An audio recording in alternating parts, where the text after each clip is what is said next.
Horror कहानियां थी। शब्द, तुझे भरोसा नहीं ना तो फिर जा अपने कमरे में जाकर देख।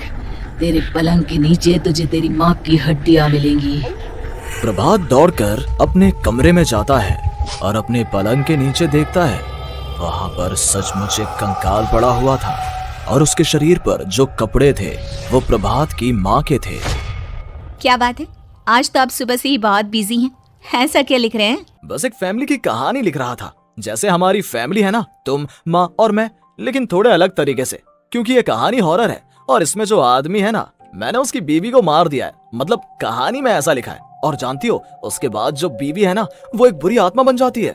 क्या बेटा, इस तरह की डरावनी कहानियां क्यों लिखता है तू? जानता है ना, हम जो सोचते हैं, जो लिखते हैं, हमारा दिमाग पूरा दिन वैसा ही होता रहता है। माँ, परेशान होने वाली क्या बात है? राइटर हूँ मैं, मेरा तो काम है कहानियां लिखना। और वैसे भी ये सिर्फ एक कहानी है माँ, कोई सच नहीं है। उसके बाद कुछ दिन बीत जाते हैं। एक रात प्रभात को अपने ऑफिस से लौटने में देरी हो जाती है। रात के लगभग 12 बजे हुए थे। प्रभात जैसे ही अपने घर पहुंचता है, उसने देखा कि उसकी पत्नी दुर्गा डाइनिंग टेबल पर उसका इंतजार कर रही है। आ गए आप? कब से आपका इंतजार कर रही थी। देखिए ना, खाना भी ठंडा हो गया है। अरे दुर्गा, आज तुमने अपने इतने लंबे लंबे बालों को खोलकर क्यों रखा है? तुम तो हमेशा अपने बाल बांध कर रखती हो।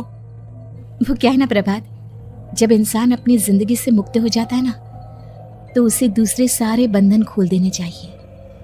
इसलिए मैंने अपने बालों के बंधन भी खोल दिए। ये तुम किस तरह की बातें कर रही हो? तुम ठीक तो हो?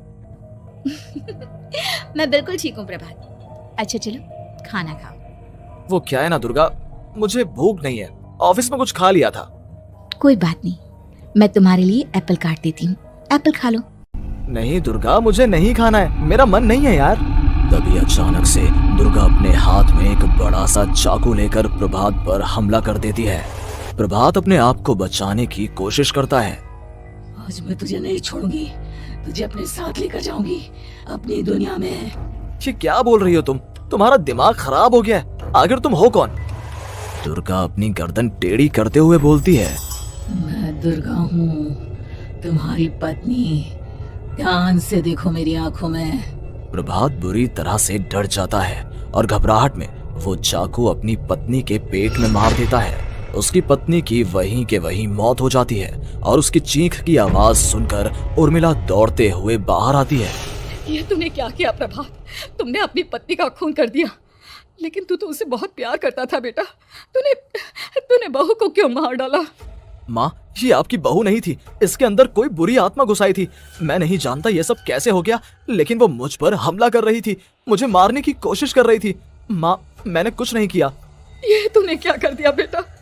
दुर्गा ने मुझे कहा था कि वो तेरी कहानी के उस कैरेक्टर की तरह एक्टिंग करके तुझे डराने की कोशिश करेगी। अरे वो तो तेरे साथ मजाक कर रही थी। हे भगवान, ये क्या हो गया? इसका मतलब दुर्गा। लेकिन माँ, मैंने जो कहानी लिखी थी उसमें भी ऐसा ही हुआ था। उस औरत ने अपने पति के साथ मजाक किया और गलती से उसके पति ने उसके पेट में चाकू मार दिया। मेरी कहानी सच कैसे हो सकती है?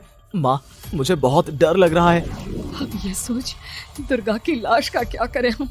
अगर गलती से भी ये बात बाहर फैल गई ना, तो तुझे पूरी जिंदगी जेल की सलाखों के पीछे रहना पड़ेगा। एक काम करते हैं माँ, हम घर के पीछे वाले बगीचे में उसकी लाश को दबा देते हैं। अगर कोई पूछेगा तो कह देंगे कि उर्मिला अपने मायके गई और फिर एक दिन हम भी अचानक यहाँ से कहीं दूर चले जाएंगे। कोई नहीं आएगा हमें पूछने, कोई नहीं आएगा माँ, बाद में जो होगा हम देख लेंगे।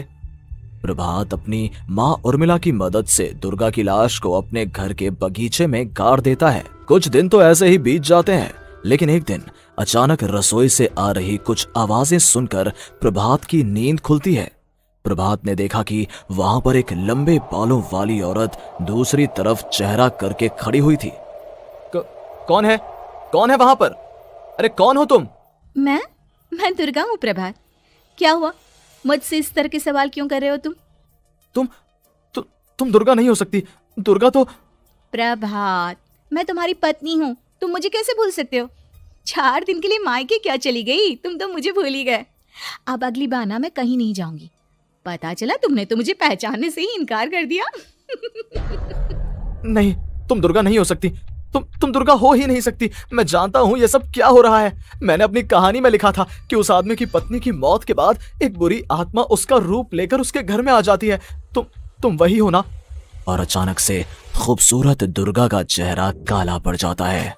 उसकी आंखें लाल हो जाती हैं और पूरे शरीर पर बाल, लंबे नुकीले नाखून, उसके दोनों पैर उल्टे हो जाते हैं और बेहद डरावनी आवाज में वो चिल्लाकर कहती है, बुरी आत्मा, मेरा खून करके मुझे अपने ही घर में गाड़ कर तू मुझे बुरी आत्मा कह रहा है?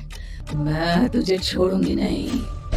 और अचानक से प्रभात के घर में बेहद डरावनी आवाजें गूंजने लगती हैं। घर में चारों तरफ बहुत सारी बुरी आत्माएं नजर आने लगती हैं। प्रभात घबरा कर अपनी माँ को आवाज देता है, माँ कहाँ है आप? जल्दी आइए माँ, देखिए ना ये सब क्या हो रहा है।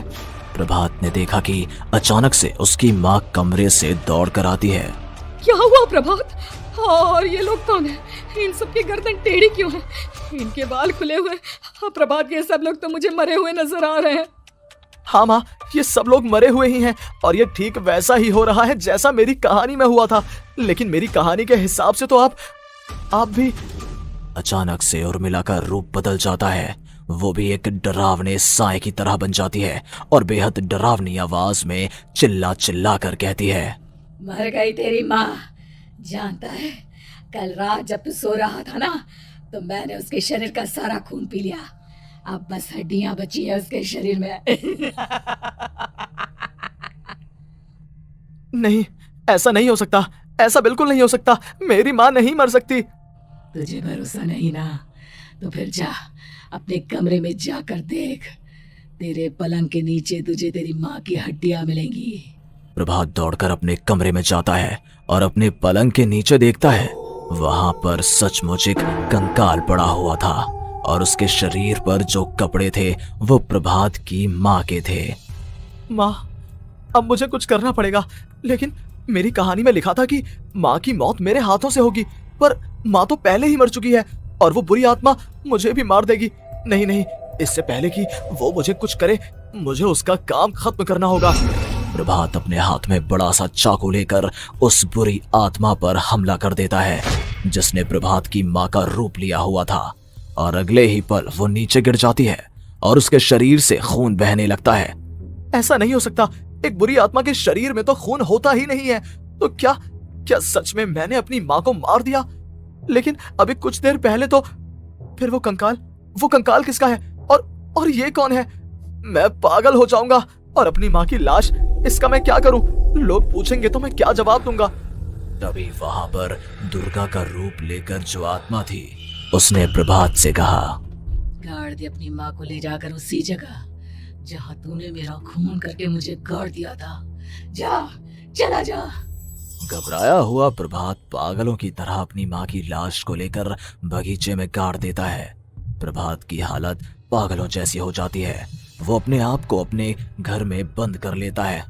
कहानी के हिसाब से तो आगे ये हुआ था कि कहानी लिखने वाले ने उन बुरी आत्माओं से डरकर आत्महत्या कर ली थी। तो क्या मैं भी मर जाऊंगा? क्या मैं भी आत्महत्या कर लूंगा? एक काम करता हूँ, मैं अपनी कहानी का अंत बदल देता हूँ। हाँ, ये मैंने पहले क्यों नहीं सोचा। मैं लिख दूंगा कि कहानी को लिखने वाला आत्महत्या नहीं करता, बल्कि कहीं दूर जाकर नए सिरे से अपनी जिंदगी शुरू करता है। यही सोचकर प्रभात ने अपनी लिखी हुई कहानी को बाहर निकाला और उसे पढ़ना शुरू किया। ये देखकर वो हैरान रह गया कि कहानी का क्लाइमैक्स तो किसी ने पहले ही बदल दिया था। ये क्या? इसमें तो लिखा हुआ है कि आखिर में उस लेखक की पत्नी और माँ दोनों बगीचे में जिंदा दफन थे।